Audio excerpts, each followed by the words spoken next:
डेढ़ महीने में आज भी मैं अपनी पत्नी की लाश पकड़ा हूं, एक कदम आगे नहीं चला। क्या करा डेढ़ महीने से आपने? डीएम मैडम आपको फोन कर दिया, आप आइए फोन। किसकी जिम्मेदारी है? कौन जिम्मेदारी लेगा? लेकिन मैं अपने लिए नहीं कर सकता था। मेरे लिए ये लोग करते जो मेरे इस यूनियन के पदाधिकारी हैं या जो मेरे घर के हैं या मेरे जो बाहर के, वो करते मेरे लिए। आज डेढ़ महीने बाद मुझे आके यहाँ रोना पड़ रहा। मैं जिला के जिला अध्यक्ष से पूछना चाहता हूँ, क्या हुआ डेढ़ महीने में मेरे साथ?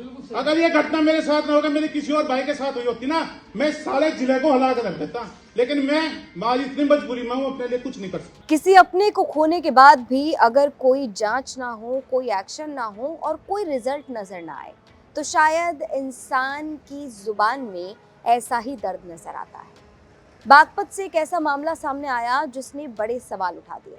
सवाल उठा उत्तर प्रदेश में मिल रहे इंसाफ पर, सवाल उत्तर प्रदेश की स्वास्थ्य सेवाओं पर। नमस्कार, पॉइंट ब्लैंक देख रहे हैं आप और आपके साथ मैं हूं शिवानी गोस्वामी। तो भरी मीटिंग में सवाल पूछते, अधिकारियों पर भड़कते ये हैं भारतीय किसान यूनियन एनसीआर के महासचिव प्रदीप थामा, जो अधिकारियों से, अपने नेताओं से सवाल कर रहे हैं कि डेढ़ महीने से मैं परेशान हूं, आपने मेरे लिए किया क्या, किसने क्या किया। अब ये सवाल क्यों पूछा जा रहा है, इसका मतलब भी जान लीजिए, इसका मामला समझ लीजिए। दरअसल लगभग डेढ़ महीने पहले की बात है, जब भारतीय किसान यूनियन एनसीआर के महासचिव प्रदीप थामा की पत्नी को सांप ने काट लिया। गंभीर हालत में उन्हें जिला अस्पताल ले जाया गया, बागपत जिला अस्पताल। अब वहां पर पत्नी की मौत हो गई। आरोप लगा कि अस्पताल में इलाज में लापरवाही बरती गई और लापरवाही के चलते ही हाई डोज ओवरडोज इंजेक्शन दिया गया।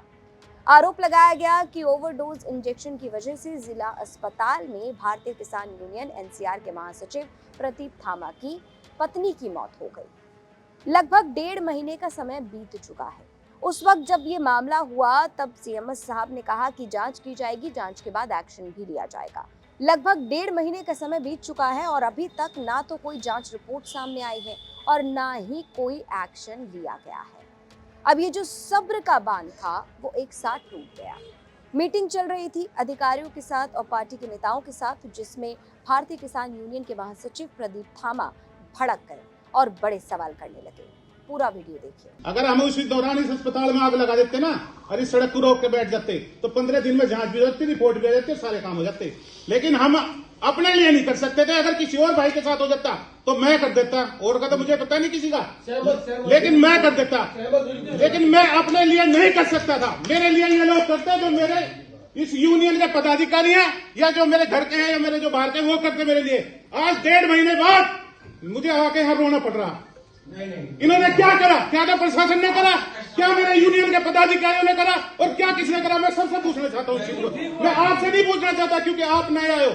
मैं यशवीर जी से पूछना चाहता हूँ, मैं प्रधान जी से पूछना चाहता हूँ, मैं इंद्रपाल से पूछना चाहता हूँ, और जो पदाधिकारी है मैं जिला के जिला अध्यक्ष से पूछना चाहता हूँ, क्या हुआ डेढ़ महीने में मेरे साथ? अगर ये घटना मेरे साथ ना होगा, मेरे किसी और भाई के साथ हुई होती ना, मैं सारे जिले को हिला कर रख देता। लेकिन मैं आज इतनी मजबूरी में हूं, अपने लिए कुछ नहीं कर सकता। मैं डेढ़ महीने में आज भी मैं अपनी पत्नी की लाश पकड़ा हूं, एक कदम आगे नहीं चला। क्या करा डेढ़ महीने से आपने? डीएम मैडम आपको फोन कर दिया, आप आइए फोन। किसकी जिम्मेदारी है? कौन जिम्मेदारी लेगा? किसके पास जाए हम? तो भारतीय किसान यूनियन के नेता कहते हैं कि अगर यही चीज किसी और नेता के साथ हुई होती तो मैं पूरा जिला हिला देता, इंसाफ के लिए प्रदर्शन करता, सड़कों पर उतर जाता। लेकिन मेरे साथ ये हुआ, मेरी पत्नी की डेढ़ महीने पहले मृत्यु हो गई, लेकिन किसी ने कोई भी एक्शन नहीं लिया और ना ही पार्टी ने इस तरीके के मुद्दे को प्रमुखता से उठाया। ऐसे में नाराजगी अंदरूनी भी थी और नाराजगी थी उत्तर प्रदेश की स्वास्थ्य सेवाओं को लेकर। अब सवाल उठा कि क्या वाकई डेढ़ महीने में कोई एक्शन नहीं लिया गया। सवाल उठा कि क्या इस मामले में अगर आरोप लगी तो कोई जांच ही नहीं की गई। अब ऐसे में यूपी तक के बागपत से सहयोगी मनुदेव उपाध्याय ने अधिकारियों से बातचीत करने की कोशिश की। हमेशा की तरह आपके सवालों को लेकर अधिकारियों से पॉइंट ब्लैंक शो के जरिए हमने सवाल करने की कोशिश की, लेकिन हैरानी देखिए कि कोई भी अधिकारी इस बारे में कुछ भी बोलने के लिए तैयार ही नहीं है। फोन तक नहीं उठाए जाते और जब फोन उठ भी जाता है तो कह दिया जाता है कि बाद में बात करते हैं, बाद में बताया जाएगा। भाकियू नेता प्रदीप धामा की पत्नी की मौत को डेढ़ महीने से ज्यादा का वक्त बीत गया, न जांच पूरी हुई और न किसी पर कोई कार्रवाई। ऐसे में अफसरों के सामने जब सब्र का बांध टूटा तो प्रदीप धामा ने अपने संगठन को नहीं बल्कि सिस्टम को भी सवालों के घेरे में खड़ा कर दिया। वहीं जब यूपी तक ने बात करनी चाहिए अधिकारियों से तो उन्होंने फोन उठाकर ये कहा कि वो मीटिंग में है और अपना पल्ला झाड़ दिया। तो जिला अस्पताल में बड़ी लापरवाही का आरोप लगता है और लापरवाही ये कि हाई डोज के चलते, ओवरडोज के चलते भारतीय किसान यूनियन एनसीआर के जो महासचिव हैं प्रदीप धामा, उनकी पत्नी की मौत हुई, ये आरोप लगता है।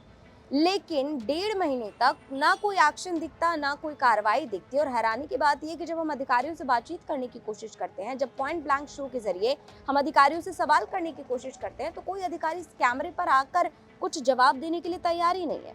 यूपी तक के कैमरे पर कोई अधिकारी बोलने के लिए तैयार ही नहीं है। इसके बाद उठते हैं तमाम बड़े सवाल।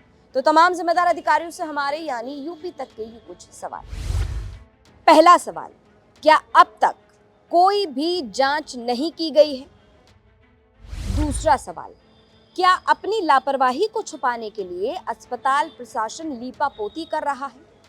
तीसरा सवाल, यूपी तक के सवालों से आखिर अधिकारी क्यों बच रहे हैं? तो तमाम जिम्मेदार अधिकारी साहब सामने आइए और इन सवालों का जवाब दीजिए। पॉइंट ब्लैंक लगातार आपकी खबरों को लेकर आता है और लगातार आपके सवालों को उठाता है। ये खबर हमें भेजी थी बागपत से हमारे सहयोगी मनुदेव उपाध्याय ने। इस पर अपनी राय कमेंट बॉक्स में जरूर रखें और अगर आपको अपने आसपास कोई भी प्रशासनिक लापरवाही नजर आती है तो आप हमें कमेंट बॉक्स में जरूर बताइए। हमारी टीम यानी यूपी तक की टीम आपके द्वारा दी गई जानकारी की पड़ताल करेगी और अगर खबर सही पाई गई तो हम आपकी खबर को लेकर आएंगे और आपके सवालों को अधिकारियों तक जरूर पहुंचाएंगे। पॉइंट ब्लैंक शो से जुड़ा अगर आपका कोई भी सजेशन है तो वो भी आप हमें कमेंट बॉक्स में जरूर बताइए। और जैसा कि आप सभी जानते हैं, उत्तर प्रदेश की तमाम खबरों को जानने के लिए लगातार देखते रहिए यूपी तक। ये बताइए कि आपकी अरेंज मैरिज हुई पत्नी के साथ या लव मैरिज? नहीं, इट्स एन अरेंज मैरिज। हमारे एक मित्र सांसद रहे हमारे साथ पार्लियामेंट में, फिर उन्हीं के थ्रू मुलाकात हुई, बातचीत हुई, फिर हम लोगों की बाद में बातचीत करके शादी हुई 2017 में। ये लव मैरिज आपका नहीं था? नहीं, मिलना जुलना हुआ, फिर बातचीत हुई, एक दूसरे को समझने के बाद ही निर्णय लिया गया। और पहली शादी बहुत उतार चढ़ाव का था तो इसलिए सोच समझ के निर्णय लिया गया। मेरी पहली जब शादी हुई थी, जिन पत्नी का मेरे निधन हो गया, वो शादी उनको मैं देखा भी नहीं था, बातचीत भी नहीं की, घर वालों ने शादी तय की थी। और अब दुर्भाग्य वो नहीं रहे इस दुनिया में, जाने दीजिए। तो श्रीकला जी के बारे में आपने बताया कि वो विधानसभा का चुनाव लड़ सकती हैं अगर वो सीट सामान्य हो गई। विधानसभा नहीं, जिला पंचायत। अभी तो जिला पंचायत है। हाँ, अभी है। अगर वो सुरक्षित हो जाएगी तब आप अभी हमें नहीं लगता, क्योंकि जो अगर जिस तरीके जो पैटर्न रहा अभी तक का, तो जनरल सीट होने की संभावना है।